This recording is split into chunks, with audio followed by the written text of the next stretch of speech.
Thank you for listening to the Damage Report podcast, the show covering the true threats facing our country and what you can actually do about them. You can support this free podcast by leaving us a review and giving us a 5-star rating on Apple Podcasts or wherever you happen to be listening to it. Every review helps more people discover the show at no cost to you.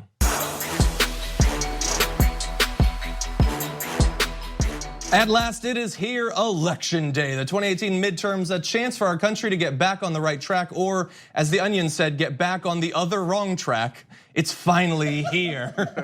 And so, look, I'm here, Johnny Rolla, Cenk Uygur, only the second time, I believe, you've co-hosted the show with me. It's the first day. First day and Election Day. Yeah. I save it for the big ones. No, first of all, I'm sorry. It's a big letdown for the audience to go from Alyssa Milano to me. Okay, We're dealing with it. Yes, but it's Election Day. Oh my God. Okay, I'm so psyched. So I voted. Okay, I'm gonna go in the middle of the day between shows. You haven't voted yet. I was too worried the line would be long, and I had to prep for 2 hours. Should I punch you in the face now? Should I punch you in the face now? Yeah. Okay. Is that the only option? You voted to get punched in the face? We punch Nazis, not Democrats. Okay. Okay. But no, I'm gonna go, and now you've got the sticker, and so you've done pretty much everything you can do. Yeah. And now you just got to wait and see. We all have to wait and see. Yeah, and I'm going to say something totally unacceptable right out of the gate, and then we'll get back to acceptable. But so, and I didn't say this before because I don't ever want to depress the vote, right? And I guess the polls are still open, but there's there's like record turnout at my polling station. Like I've never had to wait. But there was a line around the corner at my station, and we're in California. And the unacceptable thing I'm going to say is, this is the most important midterm elections of our lifetime, unless you live in California. No, unless you live in my district. Unless you live in my district. Sorry. It's like this is one of the most eventful California midterms in history. I think. No, it was the most boring election I've ever been a part of in terms of my district, because it's all like super obvious. Democrats with like 28-point leads on Republicans, or Democrat versus Democrat. And the Democrat versus Democrat is like corporate versus not quite as corporate Democrat, right? The ballot measures are not that interesting in California. Well, that's where you're wrong, sir. Okay. The ballot measures, I think, in California are right up there. Most interesting across the country. Look, I was proud to vote for two things in California. One was getting mental health care for the homeless. Yep. I'm like, when I saw that, I was like, yes, thank God, finally, this is a ballot measure. And I was proud to vote to make sure that animals have a little bit more room. I guess 12, I think. Yeah, that's right. Because, I mean, they just torture the hell out of him before they kill him and we eat him, right? So can we just skip the torture part a little bit, right? Well, that was one definitely where you like the pro side puts forward a statement, the anti side puts forward a statement to help get you to vote for it, and I thought it was pretty convincing that the pro side was animals are innocent. And I was like, you're right. I'm voting yes. Animals are innocent. Yes on 12. But my congresswoman is like in effect unopposed every year. I mean, is it Bass? It's Bass. She wins like 90-10 every cycle. So bless her heart, which is great because I live in a very, very blue district. In one of the weird, there's been a couple dark moments over the past couple of years where once or twice I've thought, well, what if I wanted to run for an office? And I was like, you know what? I'm going to track down. I'm going to find whichever like corporate Dems in my area that like is just waiting to be taken down. And I Googled it and I was like, oh, Karen Bass, she's hella popular. Forget that, moving on. Good luck. I guess I'm gonna take pictures of dogs. Okay, so before we go to our announcements, I just wanna quickly say, if you are tuning in, we not only have the first hour, obviously live on YouTube TV, as we always do, we will also have a second hour. We're doubling up for Election Day with Cenk on for both of those hours. Over the course of those hours, we're gonna be talking about a number of different races, more ballot measures, not just from California, all over the country. We also have 4 guests joining us from around the country. So joining us on Skype very soon, in less than 10 minutes, we'll have Michael Shure from New York. Later on, Nomiki Konst will also be joining us from New York. And we additionally have John Pudner and Ryan Grimm of the Intercept, who are all gonna be Skyping in to break down different aspects of this election. We also have lots of news to get to, so there's so much we're gonna be doing over the course of these 2 hours. So in fact, I'll combine the two topics and say I'm going to call the first election right out of the gate in the first 5 minutes because the sitting congressman in that seat has called it. Darrell Issa has conceded his district. Okay, no, I'm not kidding.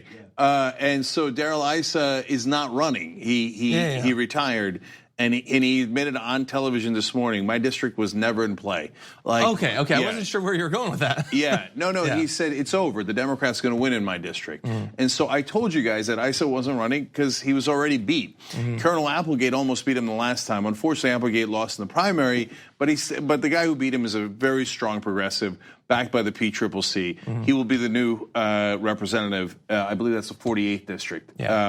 And so it was nice to start the morning with a concession from Darrell Issa, right? One of the worst Republicans in Congress. And I told you guys we were chasing him out. We chased out Paul Ryan. That's Ironstache did that.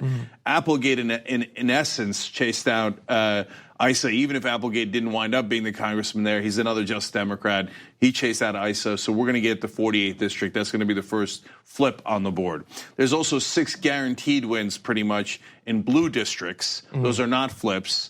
But except that they flip from corporate Democrats to good Democrats in some of those races. And so we'll talk about that later in the day. My son woke up this morning, he's 8 years old, and he thought Election Day was yesterday. So he comes up to me and goes, Baba, did he win? Did he win? And I'm like, who? He's like, Ojeda. What? Your son knows who Richard Ojeda is. Yeah, because I ran the ads for him, which is totally inappropriate because they're like... Especially those. You're going to get nightmares. Yeah, he's got dead people on his back. Okay. But he's like, did he beat Kara Miller? He knows both people in the race. I could not have named both sides of a congressional race until I was 19 or 20 years old. Well, you know why? Because he thought, how dare she? He's going around the house saying that all day long. Anyway, so we'll find out later today, though. Look, I got to tell you, keep it real, right? Today's about reality. You know, there's hope, there's encouragement, there's all this stuff, and I believe there's a real blue wave. One of the main things we're going to discuss over the next 12 hours, and we were kidding around with Edwin, our stage manager here, about I'm going to run out of time. I mean, there's no way we're going to get to all the content in just 12 hours. And I'm not really kidding. Today's about keeping it real. And last poll is Ojeda's down by 7. Okay, it's tough. Yeah, and so look, it's Trump won the district by 49 as West Virginia's 3rd district. It would be huge if we won, but he is down. Yeah. So now I want to tell you guys a couple of things. First of all, I can take this off now because I have this on, right? And it says vote. Vote, remember the 6th of November. Laura Zuckerman, one of the members of TYT, made this shirt. Hoodie and glasses is her handle. Thank you, Laura. That's it's awesome a wonderful shirt. I was proud to wear it this morning. And ranking number 1, slightly above Trader Joe's for place I get recognized most is a voting station.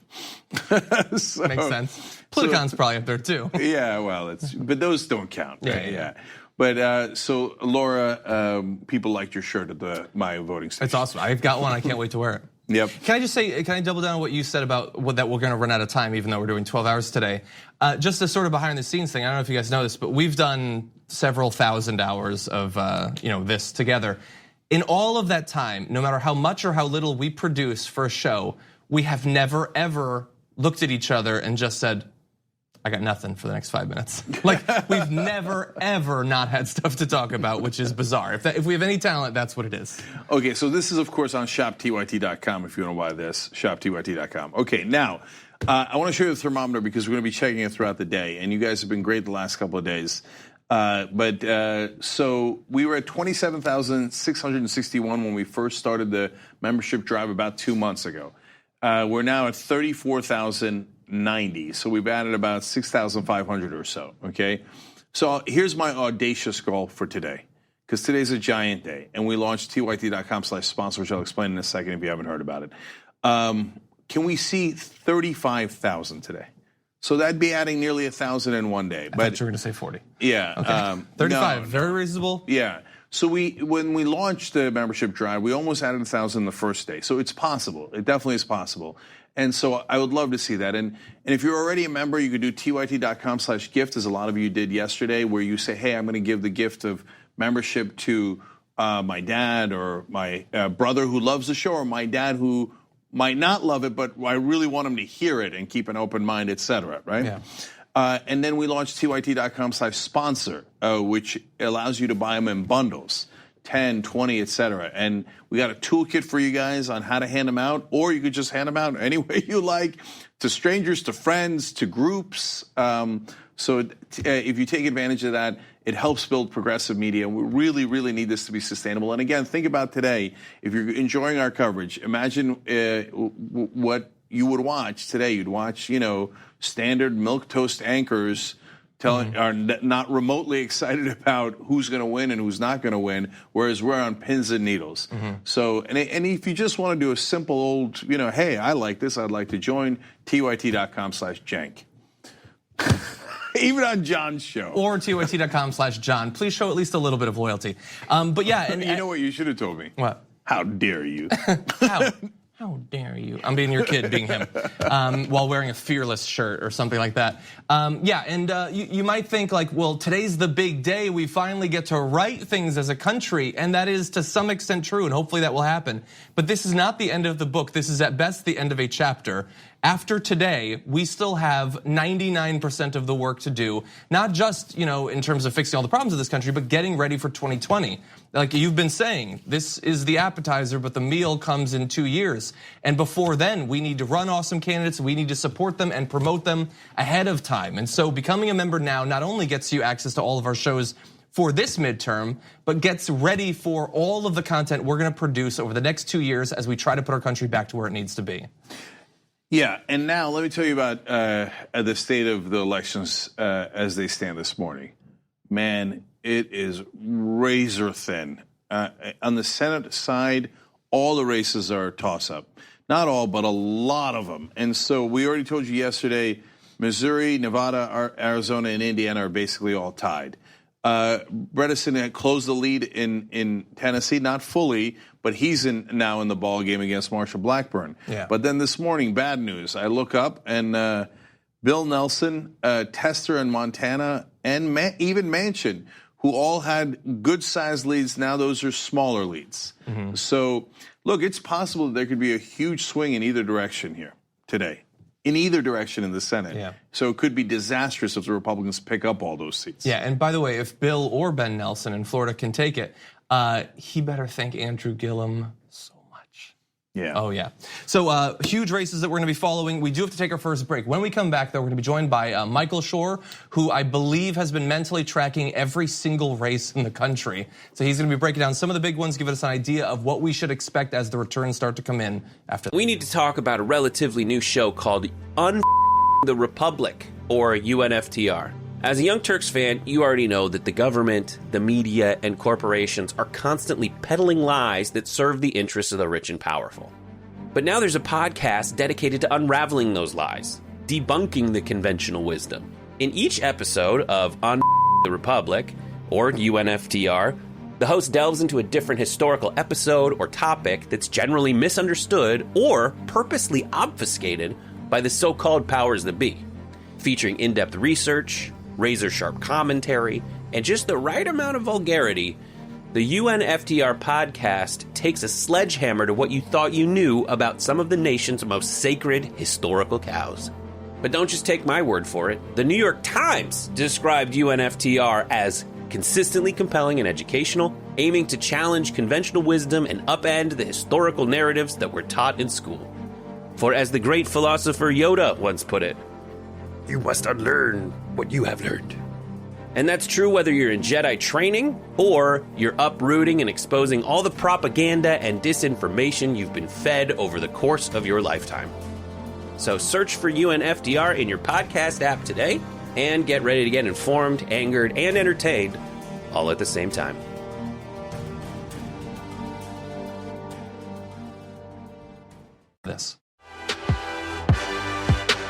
Welcome back to the Damage Report. I'm here, obviously Cenk Uygur here for the entirety of the 2-hour show today. And very excited to welcome to the show now, Michael Shure of I-24 News joining us via Skype. Michael, welcome to the show. It's still like being introduced as Michael Shure from the Young Turks. Can we do that again, John? Okay, Michael Shure from the Young Turks, kind of a stickler, joins us now. How's it going, Michael? It's going well, thanks. And the light will even get better here. But it's going well. It's election day. Everybody knows how much I love election day, and I know how much you guys do too. We do, certainly do. It looks like it might be raining there. You're in New York, I believe, correct? Yeah, that's Times Square behind me, and it is in fact raining.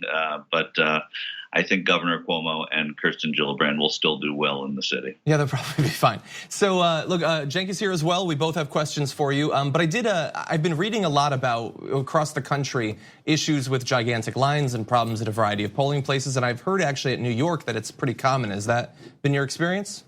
I mean, I grew up here and I voted here, and I don't remember crazy lines or big problems. But I know in the boroughs now, because of sort of an influx of population moving to the outer boroughs where they didn't have a lot of that, the logistics in hand, and that it's been problematic. But I haven't heard anything specifically today. And to be frank, I haven't really been following New York as well, even though I'm sitting here now.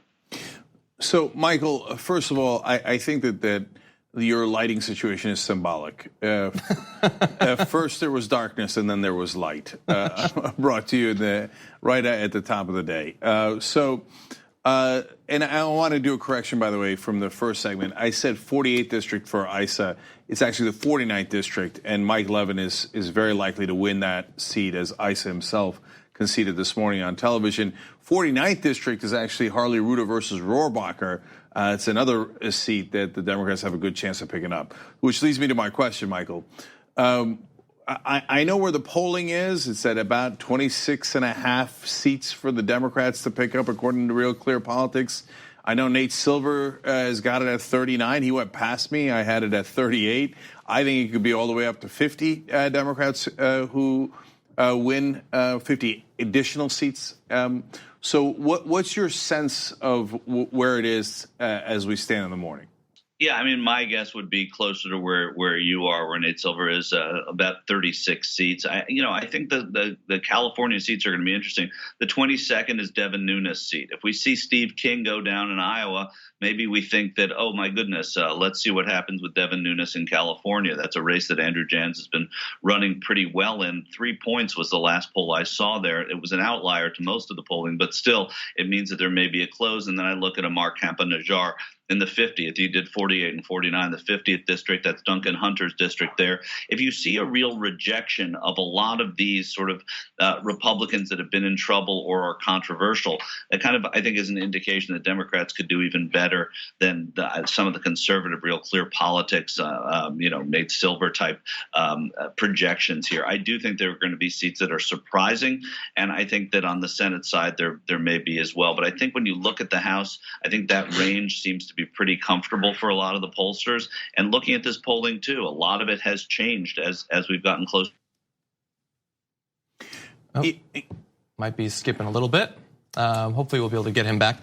One of my concerns until Michael returns is, so we're obviously very interested in a lot of races in California, which isn't the norm for midterm elections. But the frustration for me is that not only do these the polls close latest because it's California and it's here on the West Coast, but California is notoriously bad at counting votes. And so I wonder if in some of those, if 48 through 50 are tight races, if Nunes is a tight race, I wonder if we'll actually know tonight or even tomorrow. Sometimes it seems to take longer. Michael, are you there? Looks like we're still having issues with Michael. So okay. That is my frustration, is that if things are a little bit tighter than we thought, I wonder if we will actually know who will control Congress at the end of the night. Yeah, there's some chance we won't. But hey, since we are worried that we might not be able to fit everything into 12 hours, we can go another 12. Exactly. And still be with you in the morning.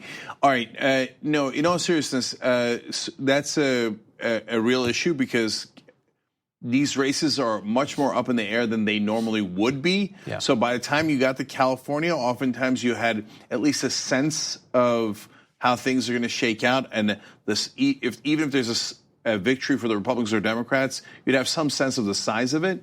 But given, a couple of factors here, and one is the wave. Two is that if you notice, Michael Shure normally says, he's pretty down the middle on the polling, but he believes the polling is a little off as well, a little conservative as well, right? Yeah. And so those unlikely voters, et cetera, are a real question mark. So it's not just 48, 49, and 50 in California. There's also the first district.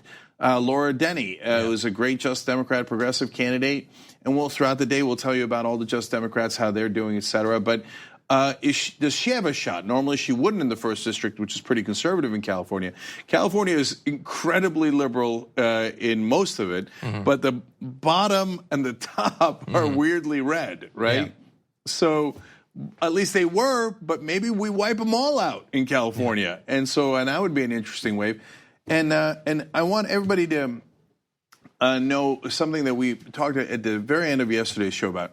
Early indicator will be Coburn in Virginia's 5th District. She's running against Bigfoot erotica lover Riggleman, okay? Coburn's very progressive.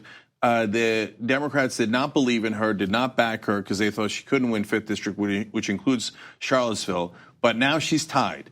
And so that's a bellwether. If she wins, we're in great shape. If she wins easy, we're in phenomenal shape. If she loses, it doesn't mean but it means it's tougher sledding than we thought. Yeah, and I'm nervous. I've been telling you for weeks now that I'm going to remain nervous, but my gut still does at this point say that I don't think that it's going to be super difficult to know a couple hours in how this thing is going to play out. In the specifics, sure, but in general, in control of the House, I think that we will know fairly early on with a number of those races along the East Coast.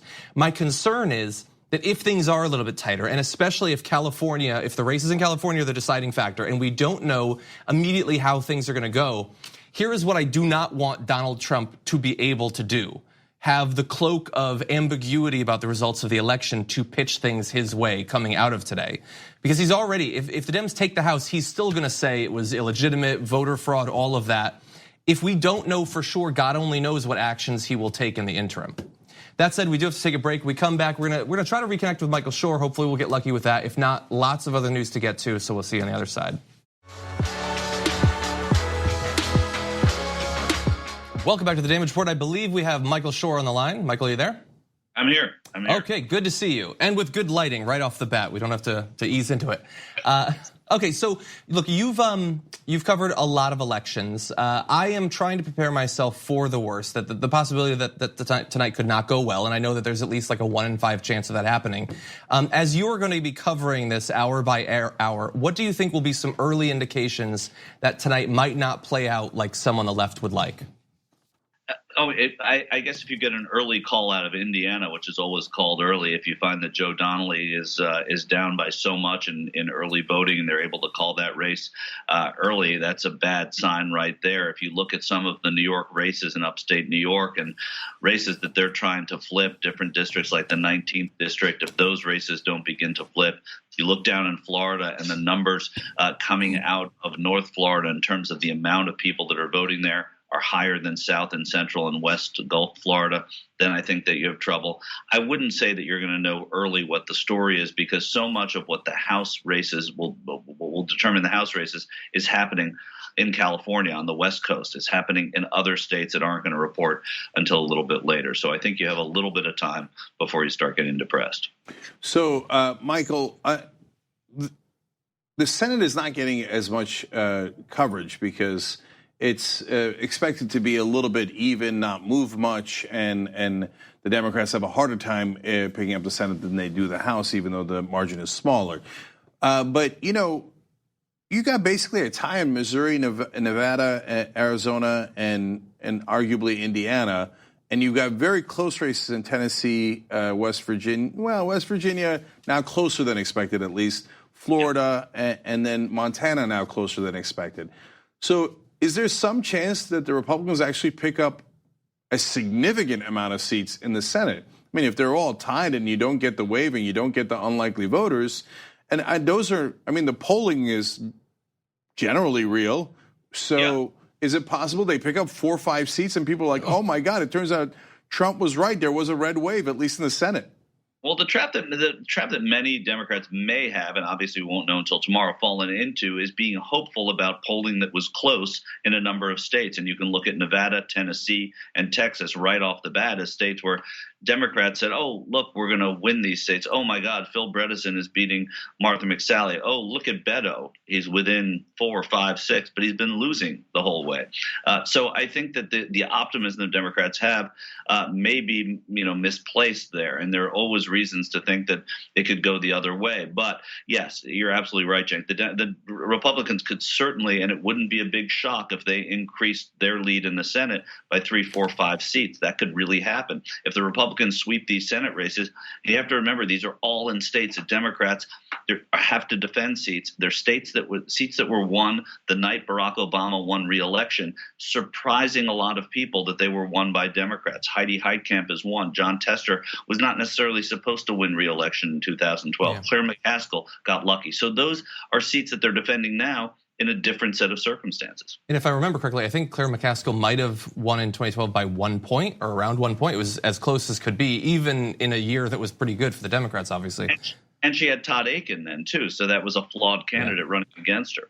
Yeah, I want to ask you though, I guess this is going to go a little bit more towards your gut. I mean, obviously you're looking at the polling and we don't know for sure. A lot of these polls are close. But I am curious, based on your experience, are there any races that people, either in the media or just out there, are treating as if they're closer than you think they really are, or ones where people are being overly optimistic about the possibility of a Republican going down? Well, I think that if you look at Republicans, I think you would say that Republicans are being overly optimistic about New Jersey. I think Bob Menendez is going to win pretty well there.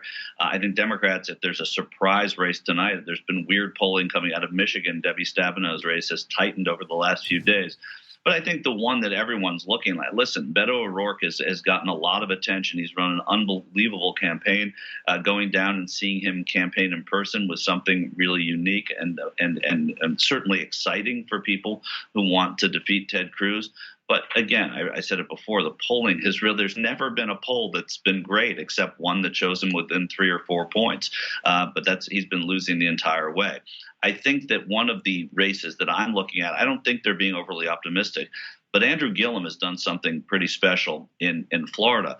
And if it turns out that Bill Nelson wins, if it turns out that Carlos Curbelo loses his House race there, if it turns out that they flip a seat like the 6th District of Florida, Brian Massey, where they weren't supposed to win there, if that happens, if Donna Shalala wins, a lackluster, boring campaign that she's run, if she wins, it will be because of Andrew Gillum, that he changed the dynamics in that race and he brought an appeal to a whole host of voters who wouldn't otherwise have been out there in Florida. So I think that's one thing that is it. But again, if we're totally wrong about that, that could breed real disappointment for the left.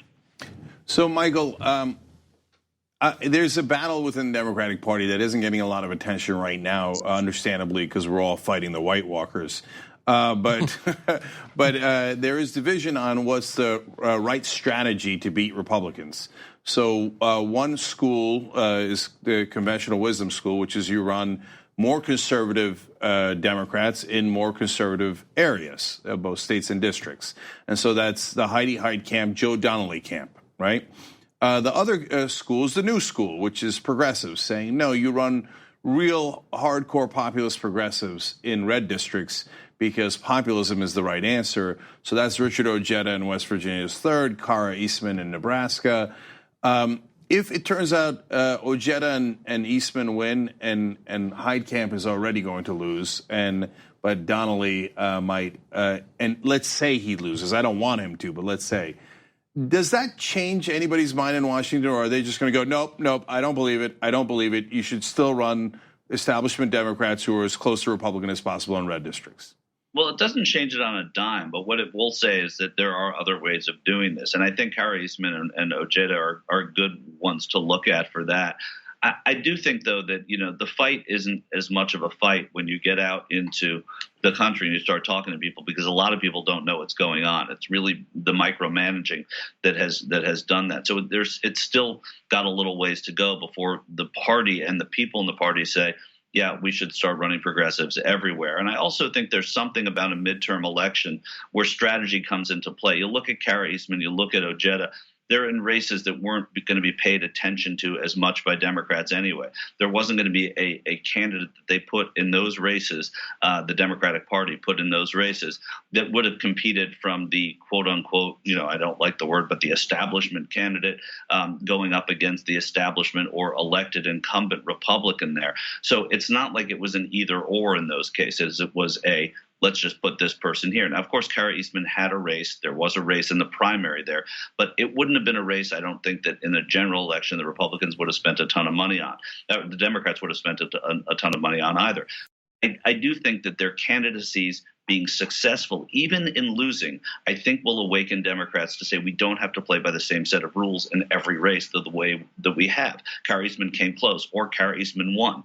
Either one, I think, is going to allow people to think that we don't have to have a nominee who is exactly like the nominee that would have been there 2 years, 4 years, 6 years, 8 years ago. One more quick question. Again, just based off your experience covering a lot of these elections, and especially with how high the stakes are, not just in this midterm, but going forward to 2020. What does your gut tell you? How long do we have after today before we're effectively in the 2020 race?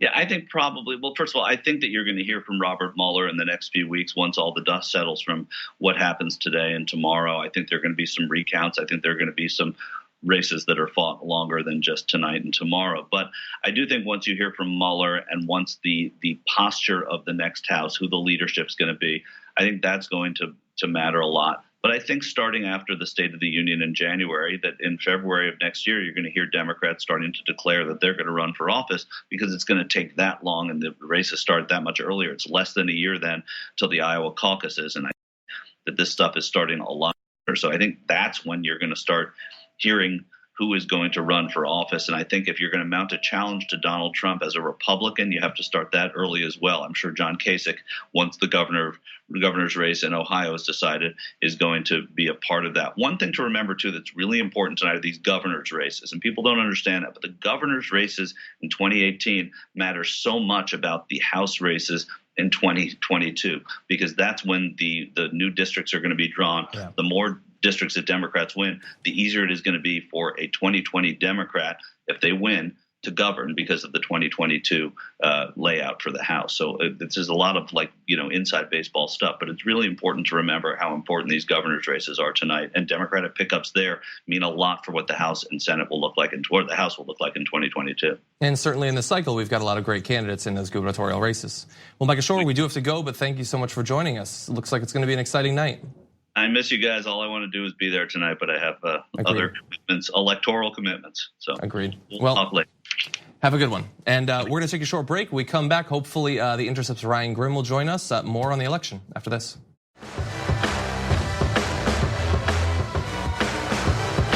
Welcome back to the Damage Report, everybody. A few more announcements, right, Cenk? Yes. First of all, we are taking your comments. I'm going to start with members in a second. Also, I want you to know, we're live here, of course, right now. YouTube.com/TYT is where you could find us live. But we're also live throughout the day on Facebook.com/RebelHQ. We talked about Ojeda a little bit, actually, throughout the show. We're slightly obsessed. Eric Byler is at his campaign headquarters in West Virginia, and he'll be streaming from there later today. And Katie Halper's covering Alexandria Ocasio-Cortez's headquarters.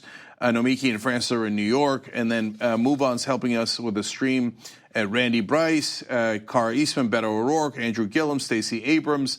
So all those headquarters are going to be on Facebook.com/RebelHQ, so don't miss that. And then we want you guys telling us your stories. I've got already one in from Alabama at TYT.com/share. So if you've got any story about a heartwarming story, trouble with the voting story, any shenanigans, or something that you want to share about the election, TYT.com/share. If you want to find out who the Just Democrats candidates are, because there's still a very long time before the polls close. If you want to see if you've got one in your neck of the woods, TYT.com/JD lets you know who all the Just Democratic candidates are, and also has a link to the interviews that I've done with them and John has done with them on Rebel headquarters. And so let me start with one member comment here. saying this is Hillary saying would be funny if it was that Hillary because Thanks a lot. Right, because it starts with I just became a TYT activist. Oh, thank you, Hillary. So thank you. As of today, she explains, I'm heading to the polls to vote for the progress we so desperately need. I'm feeling confident and proud of all of us. I adore all the Young Turks for fighting for the future of not just our nation, but humanity in general. I watch every single day on YouTube, but I wanted to be official. So here's our fight today across our country for all progressives. Thank you. Yeah. So look, we try to represent you guys and we fight for you every day.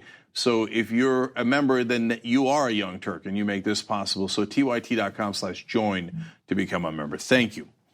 Okay, so why don't we bring in our next guest? Very happy to welcome to the Damage Report the Intercept and TYT contributor, Ryan Grim. Ryan, welcome to the show. Hey, how you guys doing? We're doing good, but it's still early. Things could go south pretty fast, I guess. So I know, yes. I know you're traveling across the country right now. I believe you're headed towards New York, correct? That's right, yep. Okay, and what races are you going to be covering when you get there? So, I mean, the race I'm most interested in is Jess King, actually, in Pennsylvania on the way to New York. She's a similar race to Richard Ojeda, to J.D. Scholten out in Iowa, Leslie Coburn in Virginia. These are people who have run in districts where normally Democrats would recruit a business owner who's a veteran and a prosecutor, preferably all three of those things, and tell them to run as far to the right as they can, raise them as much money from big donors as they can, and kind of sneak in underneath a terrible Republican.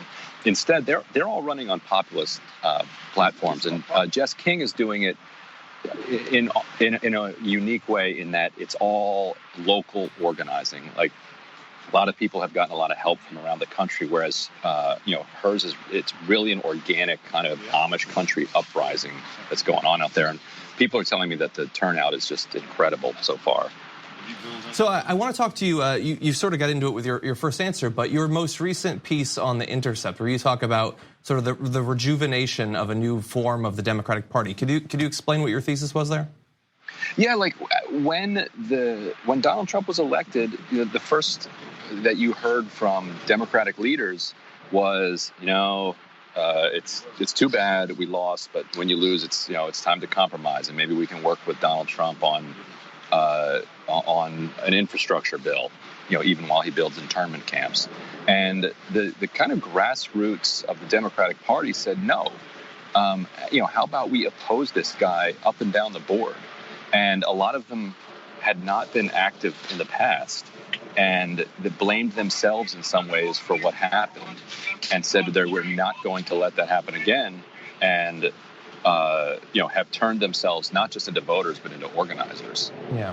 So I want to ask you about this because I've been thinking about this experience politically that we've been undergoing for the past couple of years, and I wonder, how do you separate out the effect, as you describe in your piece, of Donald Trump becoming president and inspiring new people to vote? How do you separate that out from the rise of Bernie Sanders and the inspiration that he provided in the 2016 election to tons of new people to get involved and get involved during the 2016 election, many of which have then gone on to run themselves in the meantime? Like, how do you separate out the effects of those two influences?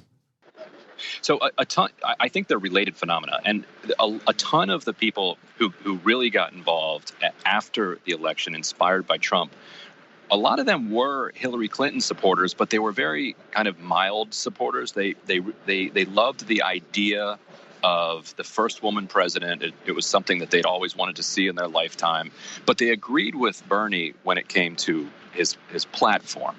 And there wasn't this animosity that you see at the top level of the Democratic Party toward him. They were fine with him. They would have voted for him for president, but they just wanted to see a woman elected president. These are not people who paid a ton of attention to politics. They weren't out door knocking.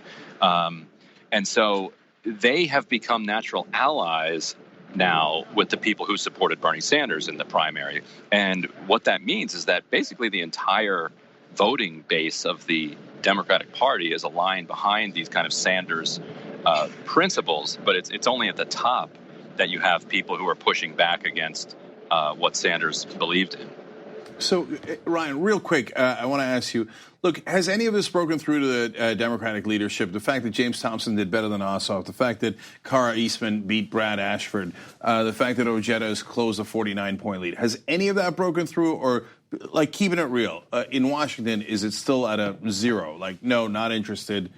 We don't believe in progressives at all. The only part that's broken through is the fundraising capacity, but the difference is that, you know, the consultants have seen that, oh, there's actually money to be made here, but the way they go about it, and you probably get these emails in your inbox, is like it looks like a debt collection notice. Beto's going to lose if you don't, send $5 and your electricity is going to be cut off. Basically separating the elderly people on their email lists from their money, the complete opposite of the way that people like Sanders worked their email lists, which was to be, hopeful and inspirational and get people bought into a movement. So, they're seeing that part of it. But no, within the kind of Washington political class, there's still a firm belief that things like Medicare for all just don't play well, and they don't care what the polls say. They're not going to believe their lying eyes. They're going to believe their guts and their wealthy neighbors who and their social circles, which say that no, this is not the path forward. So. It looks like it's going to be very difficult to win by persuasion. It's going to just have to be annihilation. Yeah, it looks like they're probably going to find the arc of politics over the next couple of years to be pretty surprising then. Ryan, thank you for joining us. I appreciate your contribution. Thanks for having me, guys. Thank you. We're going to take a short break. We come back a little bit more in this first hour of our Election Day coverage after this.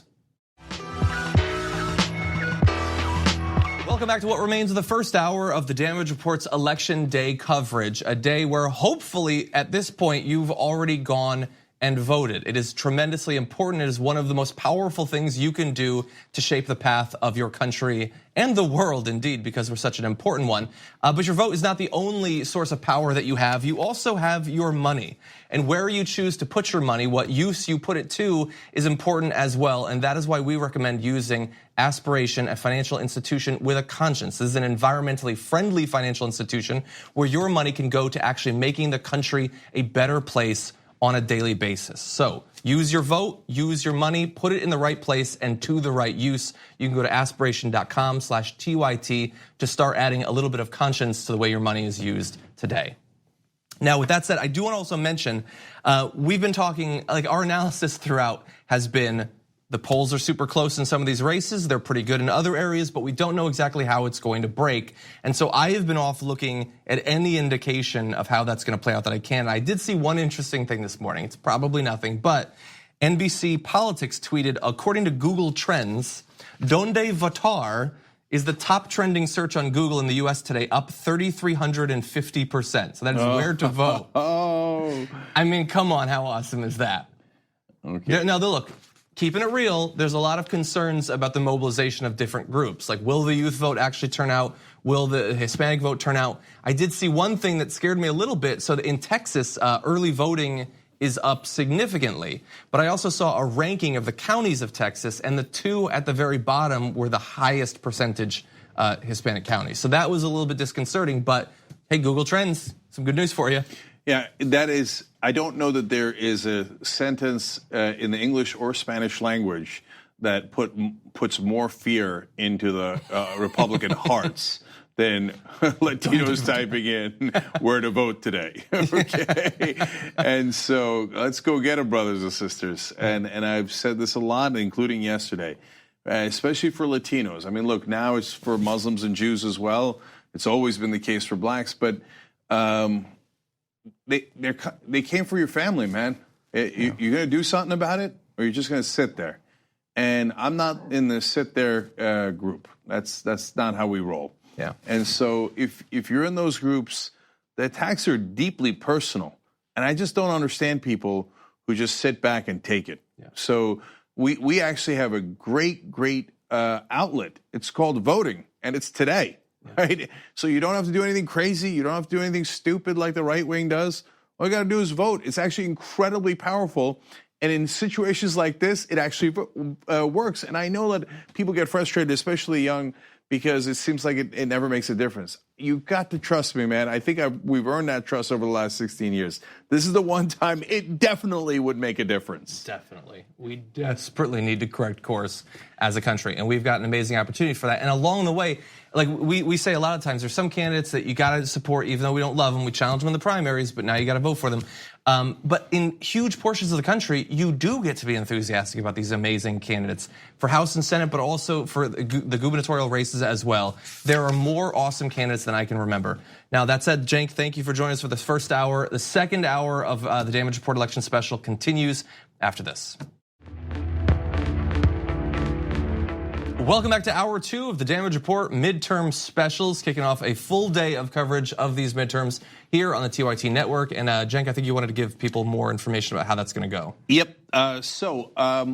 First of all, we've obviously got Damage Report. We're in the second hour now, so we're doing 2 hours, John and I together. And then the next show up is Aggressive Progressive, and there'll be 2 hours of that. I'll be on with the first half hour, and one of the things that I'm hoping we can discuss on Aggressive Progressive is what happens if the Democrats do win the House? What will be the progressive priorities, and how will we get the Democrats to actually follow progressive priorities? That's a super interesting conversation, one that we will probably return to at the end of the night if the Democrats do actually win back power, because currently the Democratic Party is not really planning to do anything. Okay, I mean, I got news for you. You're going to be shocked and chagrined by that. So is it enough to stop Trump? Well, it's a good start, and I'll take it, right? And they will investigate him, no question about that, and I'll take that as well. But we're going to have to push leadership if we want real progressive policy priorities, because they're not there yet. Yeah. So we'll talk about that on Aggressive Progressive. And then after that, at 2 o'clock Pacific, 5 o'clock Pacific, John and Anna are going to go through a lot of the ballot measures across the country. We touched on it last night in our special pre-election coverage. And I think there's just some amazing ballot measures out there that you should all know about, and I hope that you voted on. Again, the rise of marijuana, it's almost all over. I mean, Utah is going to legalize today. But it's not just that. There's important campaign finance reform, ballot measures, et cetera. But John and Anna are going to do that at 5 o'clock Eastern. Then 6 to 8, we start, well, of course, the Young Turks. We'll do our regular show. It'll start with just Ben and I, old school in a sense. We've covered now we've been on for over 16 years, so 8 elections together. I think you started with JFK, I think. It's been a good run. Yeah, so, I mean, it feels that way, right? And then Jimmy Dores, I believe, is going to join us. I know he's a little under the weather. I hope he can make it. He's been sick for a good bit now. Yeah. And then we got some great guests for you guys on our election coverage. That starts at 8 o'clock Eastern, and it will go for as long as we need to go. But we'll start calling it elections immediately at 8 o'clock, because there's a lot of elections that are obvious that start on the East Coast. So the polls close at 8 o'clock, and so here, cross your fingers. Probably the first one we'll call is Alexandria Ocasio-Cortez, and so and keep on watching the whole night. And I want to thank the members as always for allowing us to do this. Otherwise, we couldn't possibly do it. And by the way, I talk about sustainability, and it's absolutely real, and we've got to keep this place running. But also, it's not just sustainability. It's the more resources and the more members we have, the more programming we can do for you guys. And so tyt.com/join to become a member. And then we launched recently tyt.com/gift if you want to give the gift of membership to people that you know, either progressives who would enjoy it or conservatives to open their minds, right? Family members, friends, etc. And now yesterday we started tyt.com/sponsor, and that is to sponsor a lot of folks, 5, 10, 20, 100 people to get the gift of membership. And we show you how you can help distribute the sponsorships that you bought. And of course, it helps home of progressives. And that's a huge part of why we're doing it. We build this stuff with you guys, and if it wasn't for you, we wouldn't even have the studio to begin with, let alone everything else. So speaking of which, I want to go to just 2 quick comments here. Young Feminist wrote in, Cenk and John, I want to let you know that I'm announcing my campaign for Congress. So that's fun, okay, on a day of election to announce it. saying, I'm in New York's 25th district where we are about to elect one of Chuck Schumer's friends, Joe Morrell, to a vacant seat. I'm sick of the Democrats. I'm ready to fight for progressive values in upstate New York. Awesome. Yes, that's the kind of fighting spirit we love. So go get him. And who knows, maybe you'll be a just Democrat and maybe we'll get you on the show one day. That'd be awesome. Believe me, the 2020 elections start tomorrow. Yeah, some would say they've already started. Yeah. I don't think Joe Biden is traveling as much just because he hasn't seen some of the best parts of America and he's catching up. Yeah, right. Or Bernie releasing a book and, and Elizabeth Warren is I've got it pre-ordered. I can't wait to see what he's got in that. 27th. Get it. So, and then last one here is tyt.com/share. We're asking you to share your stories from today. Good stories, bad stories, irregularities, or good stuff. So first one's in from Anthony Marlowe. I arrived early, lines that weren't long at the time. I didn't have any trouble in Alabama. People were friendly, even had an elderly white man talking to a young black woman and her son about voting. It was nice, but it isn't real. For a second, you had me at nice. Anyway, he said, I hope Alabama turns blue so we get another election instead of descending into fascism.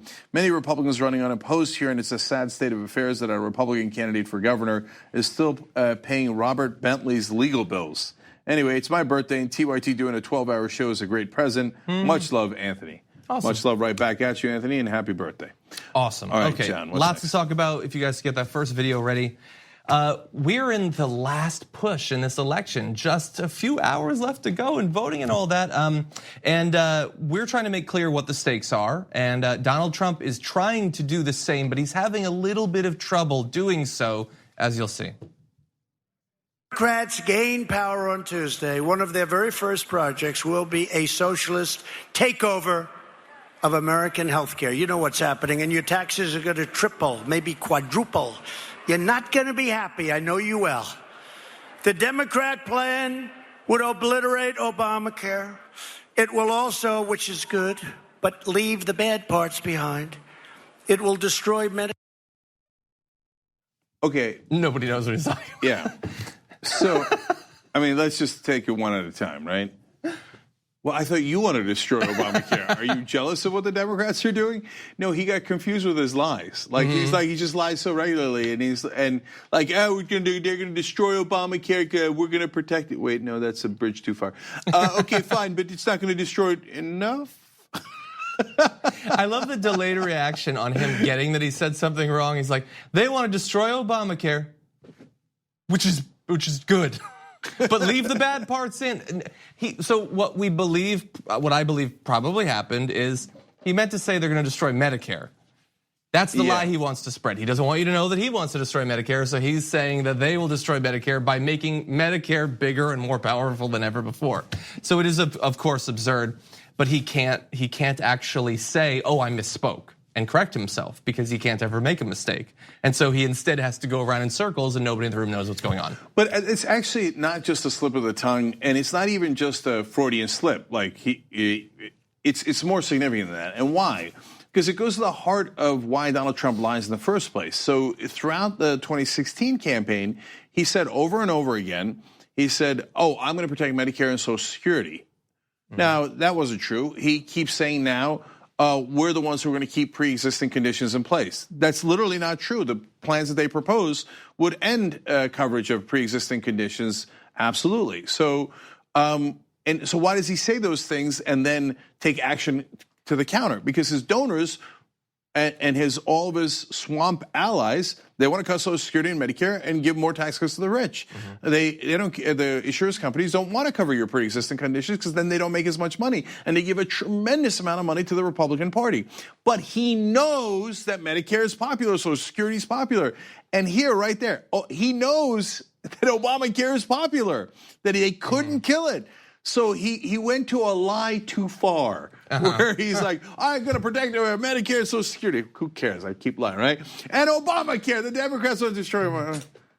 No, that one was too much, right? Yeah. Okay. It's a lie to nowhere. Yeah, so, and I love the beginning too, because his voters don't care about truth at all anymore. So he's like, they're going to raise your taxes. Now that's a typical Republican thing, and there's truth to it if the guys in the audience are billionaires.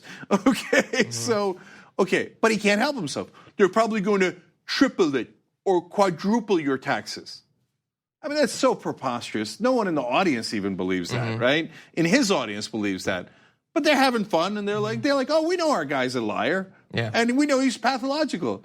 And we don't even care what he's saying. We just yeah, who are we hating today? Who are we hating?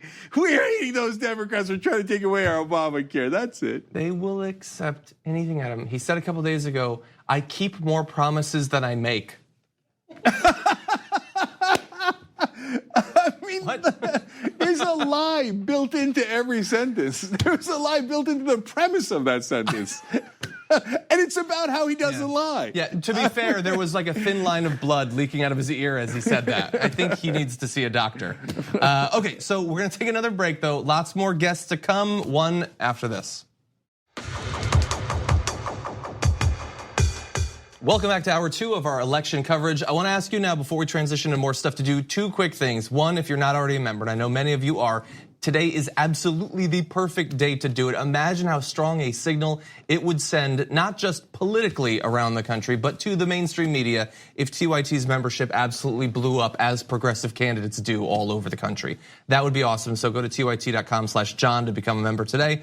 Also, if you are listening to this as a podcast and you haven't already rated it, please, on iTunes especially, give it a 5-star rating, take a picture of the review that you leave and send it to me, and I will send you a funny GIF.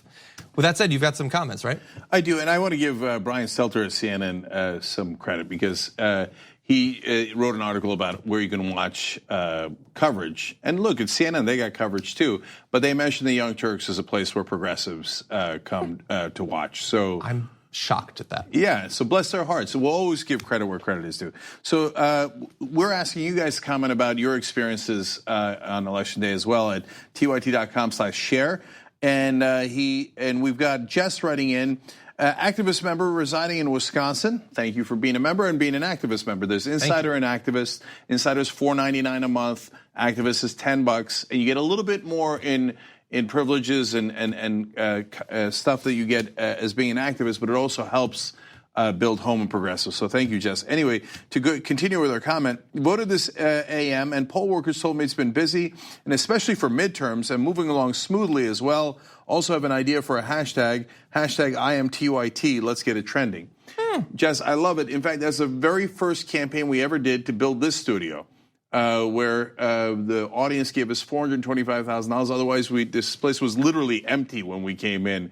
Some of you old school guys might remember that we had cardboard, like sheetrocks in the back that we use as props with some lighting. Although I thought it looked pretty cool.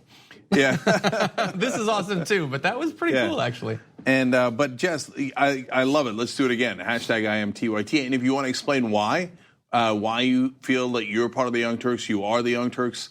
That's my favorite thing in the world. All right, Lacey writes in also on Share. In Michigan, I registered to vote. I had been checking to make sure I still was. When I got to the polls, I was no longer registered. And I was told that 10 people had already had the same problem before I got there at 10 in the morning. Thankfully, they had a process for it so I could still vote. Yeah, so now that happens all the time, guys, and it's really annoying and terrible, way worse than annoying, because in some places it's normal, in some places voter suppression. They do have to clean out some of the rolls when people die. They don't want them in the voter rolls anymore, and so you got to clean those out. And there is a right way to do that and a wrong way to do that. In Georgia, for example, they chose the wrong way to do that on purpose. So just last year, Brian Kemp, who's Secretary of State and overseeing his own election for governor, cleaned out over 340,000 people from the voter rolls, which is extraordinary. It shatters every record there is. And those people are actually voters. He cleaned out people who he thought were more likely to vote for Democrats. So right now, today in Georgia, there's a lot of people that are going to vote, and people are telling them, you're not registered anymore. But I did register. They're like, sorry, we deregistered you, right? And so it's so incredibly frustrating. You got to make note of that. And in case Kemp steals that election, which is just, and I don't use steal lightly. But we talked about on the show yesterday, there's 4 different ways that Kemp is trying to cheat. Kemp is a well-known, documented liar. So in 2016, as the Secretary of State officially, he launched a complaint that the Obama Department of Homeland Security had tried to hack into the Georgia elections. That's mental. A lunatic would think that. So the Inspector General, though, took it seriously, and they did a report on it. They're like, no, that's not remotely true. Yeah. Because he's a lunatic. And he's doing a similar thing right now. Yeah, and now he's claiming that the Democrats might do a cyber attack into Georgia's elections. Not remotely true. He hasn't put in a shred of evidence to it. So these guys are dangerous, and they cheat. And Kemp is, like I said, one of the worst there is. So that's why partly why we're doing tyt.com/share, because we want to make sure that we hold people accountable. Look, I got more comments. Let's save them for a little bit later in the show. They're wonderful, and thank you guys for joining today. But now, despite the fact that I just gave that fiery rant against a conservative like Brian Kemp, we're going to bring on a conservative, but he's a little bit different than you might expect. He's a populist from the right-wing side, and a really interesting one at that. Joining us now is John Pudner. He is the executive director of Take Back Our Republic. John, welcome to Damage Report and TYT Network. Thanks for having me on. Absolutely. Well, I want to get a conservative perspective on today, and I also want to get your unique perspective because, so as we helped Alexandria Ocasio-Cortez win, you are our mirror image in a sense because you helped Dave Brandt beat the establishment Republican Eric Cantor in his district. So first off, let's just talk about that. I want to talk about that race a little bit more too. But from the right-wing side of populism, how did you defeat the sitting House Majority Leader? Well, it was people over money, and that's the common thread we have. I mean, they had $5 million. You know, we had $20,000 until the last couple of months, but we had 200 people knocking on doors. So I think you do see the same kind of grassroots populist frustration across the ideological spectrum, despite all the other nasty arguments we have with each other. That's true. And John also cares about fixing elections and the right way, correcting elections. Not rigging, fixing. That's right, not rigging, but fixing. So we'll get to that in a second, too. But let me stay on Dave Brandt for a second. Now, Abigail Spanberger has got him on the ropes in that same district, and she's partly taking a page out of your playbook and talking about how he has all these donors that he does favors to. So what do you make of that? Well, I should say we really did detach from candidate elections. I mean, you should be happy with me because I'm actually spending all my time trying to pass some referenda that you and I agree on instead of working against candidates that you support. We don't do candidates anymore. So I purposely removed myself, but it's a very close race. Certainly the polling, a couple New York Times have had Brad up a couple, but several other polls have had him down. And she's certainly very compelling candidate, I'd say. So that one could be one that comes to the wire. So, John, what's your take on campaign finance reform? I think people that watch this show and this network know I believe we got to get money out of politics. I think we have to end the private financing of elections. But what's your solution for fixing our elections? Well, the two I'm really focused on, I was on Fargo TV last night doing the final push. They're two very close referenda in the Dakotas that would create an ethics commission, stop just some of the unlimited gift giving that happens to politicians beyond campaign finance reform. And those are both tight races. Some of the reform races should sail through, some of the gerrymandering reform we backed in Michigan. But North Dakota and South Dakota are real bellwethers, I think, because they're such red states.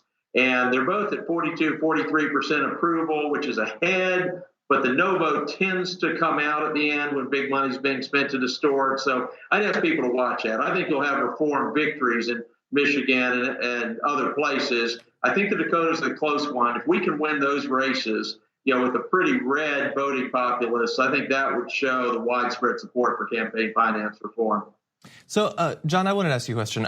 So we're both trying to limit the effect of money in politics, get more and more out of it, coming at it from very different directions. And so we know in general, elected candidates aren't generally in favor of massively changing the system that allowed them to get in office in the first case. But over the past year, there's been a lot of high-profile candidates, including likely 2020 challengers who've rejected corporate PAC money and money of various different sorts.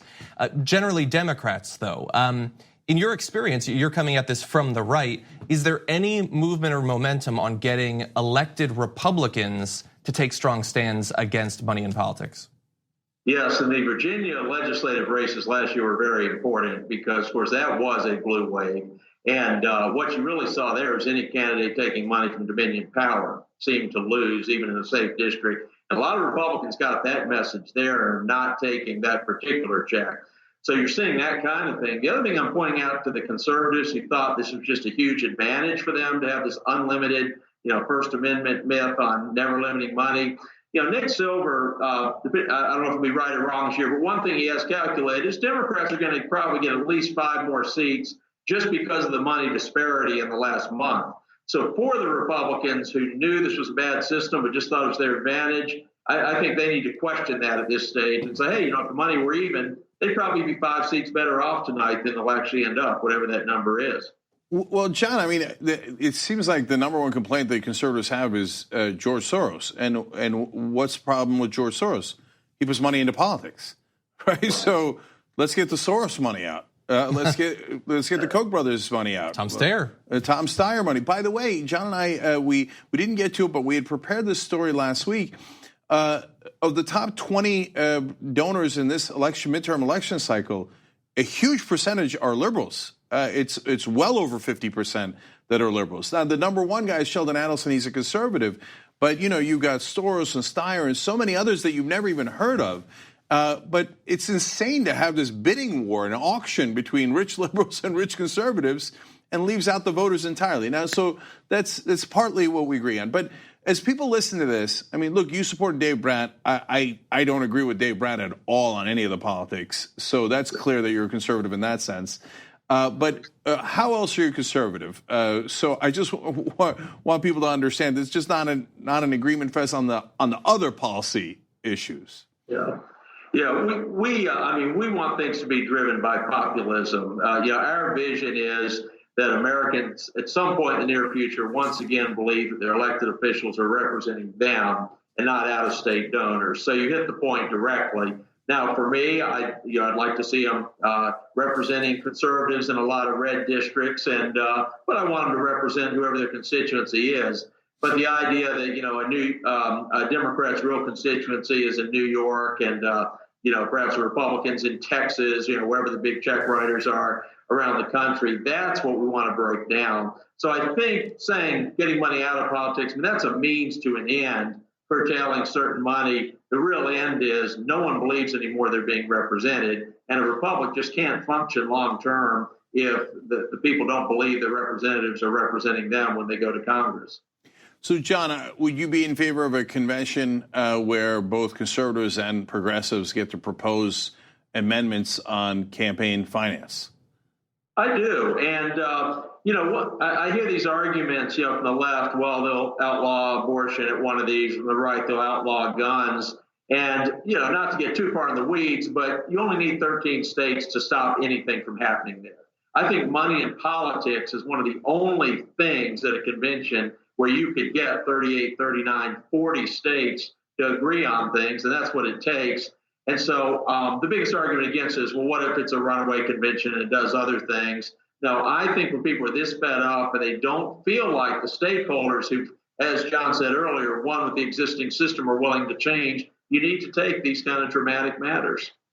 So, John Pudner, Executive Director of Take Back Our Republic, I thank you for joining us, and thank you for showing people in the country that as much as we disagree on the other issues, that there are honest conservatives, and I would hope that that you agree that we're on the honest progressive side, that can actually agree from time to time on the most important issues, which is that we should live in a democracy that represents the voters and not the powerful elite. You're right. And my last thing is these referenda are neat because they do give hardcore conservatives and progressives a chance to work together because there's no R or D on it. So I'm hoping that starts some of the, ground up, kind of bringing the country back together here despite our differences. All right, John, thank you for joining us. Appreciate it. Okay, with that, we are going to take a short break, come back, lots of news to get to, and we've got one story involving Ted Cruz that I think you'll agree will be nothing but fun after this. Welcome back, everyone. Okay, more members' comments. Yeah, Subhas writes in, I took my last 1.5 days of PTO to start watching TYT election coverage, and I know I'll be up with you all night, so took tomorrow off as well. Helped a coworker find her ID for voting today and made sure she found her polling station. Every vote counts. Yes. I love that. I mean, I don't want to Spike Lee it too much, but yeah, if you want to take off work or school, to make sure you vote and watch TYT. I'm not saying anything. I'm just saying. Okay, so now let me go to Emily is Angry. It's already a handle I like. I've been watching TYT on YouTube for a long time, since I was a kid who knew nothing about politics. Now I'm 21 years old, a mom, and finally a TYT member. Thank you so much for Cenk, Anna, John, Ben, Jimmy, and everyone doing such great work. You guys are an inspiration to all of us. I'm wearing TYT shirt proudly as I go and vote. All blue and green here in northern New York. We are too strong. Dang. Thank you, Emily. That's wonderful of you. And I do have an update on the competition. So, look, you can do tyt.com/join to become a member, but you could also do it through one of the host names. And we're doing a fun little competition. So you got tyt.com/Anna, John, Cenk, etc., right? I have the new numbers in, and John just cannot catch me, and it's hilarious. He continues to lose by 2 to 5 members. Like, we keep going up. All of us are going up. And he gets close and just can't put it over the top. Mm-hmm. So I maintain a 5-person lead over you. Okay. But meanwhile, we're nowhere near Anna. She comes back on the first day, and she had a lead to begin with. Even when she was on vacation, boom, she's gone. No, how much did she add? She's now 26 above me. What was she before? She was like 12 or 14. Now she's 26 above me. Anna is the worst. / apparently the best. Here's the thing, though, everybody. So we've been getting these updates. Do you know this list he gets is written in pencil? Who the hell knows if this is even accurate? They're just writing whatever they want on there. No, I wouldn't pull a Brian Kemp. The list is real. All right, anyway, by the way, tyt.com/marijuana is on the board. 6 people have joined up through that. I could be beating Cenk if all of you iguana folk. All right, I got to read these last 2 because I love it. It's from Twitter. #TYT Live to talk to us today on Twitter. Cynthia Joey says, wore my Very Stable Genius t-shirt to vote today. I just moved from LA to Utah, so I'm trying to do my part. Love it. And Mandy Blizzardborn, already fun, says, I love that TYT, a progressive network, will have a conservative person on and honestly chat about stuff with him. That's wonderful. That's the meaning of nonpartisan. Thank you, Mandy.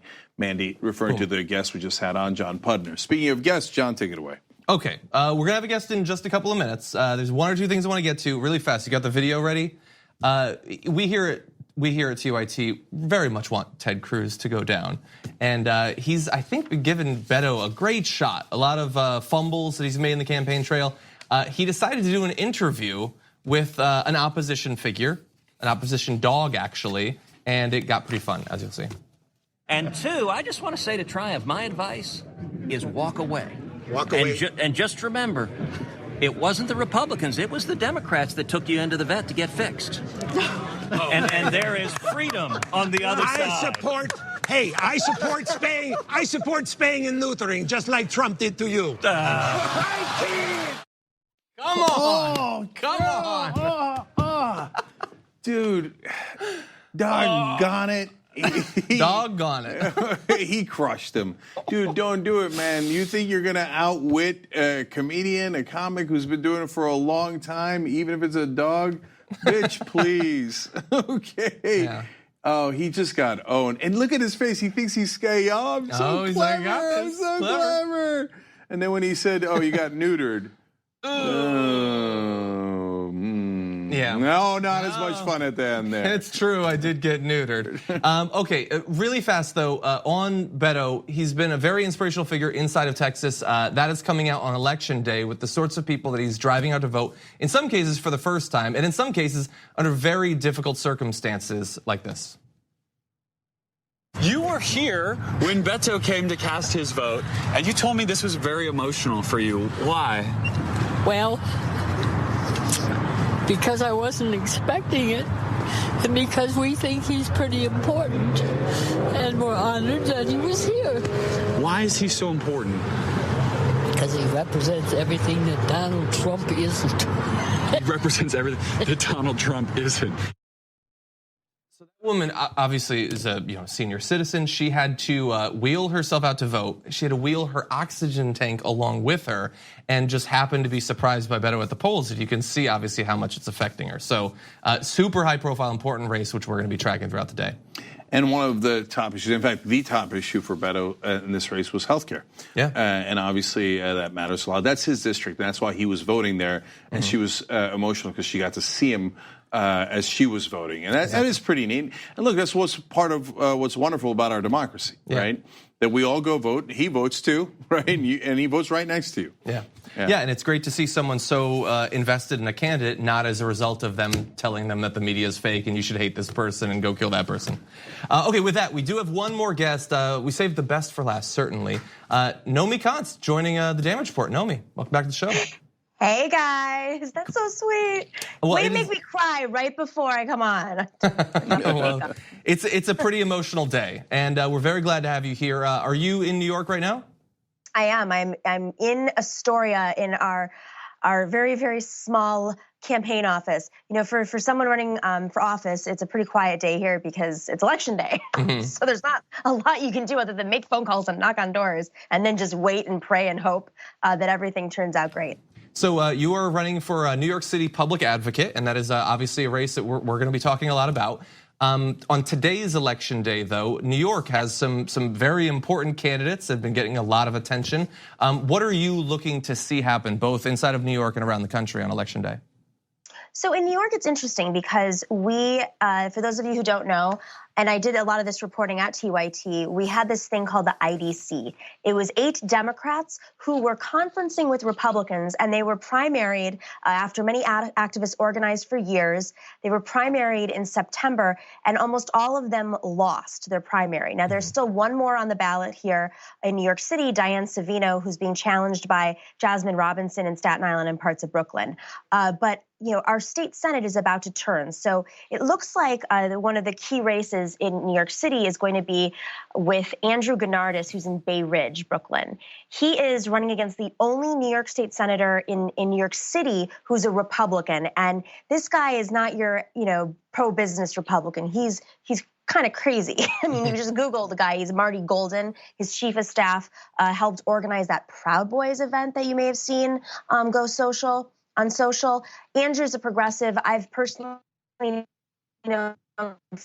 years. He's a dear friend of mine. I'm tonight at his election party, and I'm going to be volunteering right after this. Aside from that, I would go and look at some of these congressional races. Republicans have been pouring a ton of money into New York, into places like Long Island with Pete King, who's being challenged by Luba Gretchen Shirley.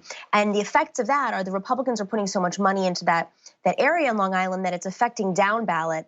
That the state senator, John Brooks, and Christine Pellegrino, who's an assemblywoman in a Republican plus 14 district, she flipped that district 40 points just a few months after Trump was elected. And now she's in the fight of her life because of the top of the ballot. Pete King is trying to protect his seat. So Republicans are in that district, and it might have hopefully it'll be Democrats winning across the board. But if Democrats do lose their seats in Long Island, it's probably because of that Republican congressional money being poured into the district. We have Max Rose out in Staten Island running against Donovan. Upstate, there's some great races. Delgado, Dana Balter, they're tough fights. It looks like Delgado is probably going to do well. But there's not a lot in New York City. There is a ballot initiative for some charter revisions that are pro-democracy. But New York is not as blue as we would think, and there are a lot of voting problems right now where the scanners aren't working because of wet ballots. But if we had early voting and voting reform with the Democratic Senate, we may not have those issues. Yeah. So Nomi, it's a great point about Pellegrino, and that was why people thought there might be a blue wave really early on because of the giant 40-point swing in her race. And it's the money in politics is maddening. And it just is an endless flow. So you win one great race and then they pour more and more money in. And so, but what I'm curious about is the state of the Democratic Party in New York as we stand, though, because so Cuomo won his primary, obviously, and so he's good. He's set in that sense. But as you pointed out, the IDC got wiped out. And so have you felt a disturbance in the force? Right? Have you sensed, has the Democratic Party in New York that is so pro-establishment, led by Cuomo, adjusted at all? Has there been a recalibration since the IDC was destroyed in the primaries, or no? Well, Governor Cuomo, and this is well reported, Governor Cuomo was the architect of the IDC.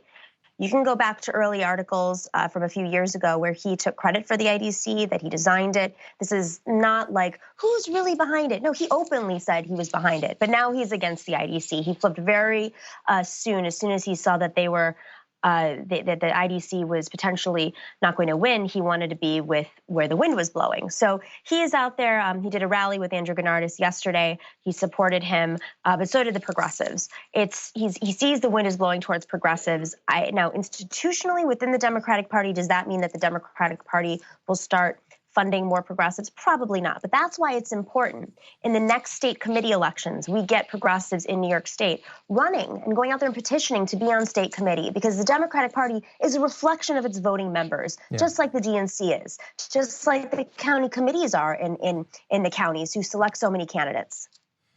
Well, thank you, Nomi. Great to have you on. Hopefully, we can have you back on in the near future to break down where we go from here, specifically in New York. So thank you very much. Thank you, guys. Talk soon. Thank you. And thank you, Cenk, as well. This is just the beginning, of course. Full day of coverage. We're going to have a little break, come back. Aggressive Progressives, 2 hours. Get ready for that, and Cenk will be joining them as well. Yeah, so 2 hour Aggressive Progressive. We're going to take a little bit of a break here, but don't go anywhere. Come right back, and I'll be at the top of Aggressive Progressives with a regular host as well. So we'll see you there.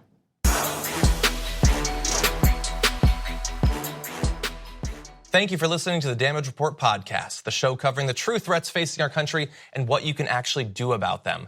You can support this free podcast by leaving us a review and giving us a 5-star rating on Apple Podcasts or wherever you happen to be listening to it. Every review helps more people discover the show at no cost to you. Thanks for listening to the full episode of The Damage Report. Support our work, listen ad-free, access members-only bonus content, and more by subscribing to Apple Podcasts at apple.co/TYT. I'm your host, John Adarola. I'll see you soon.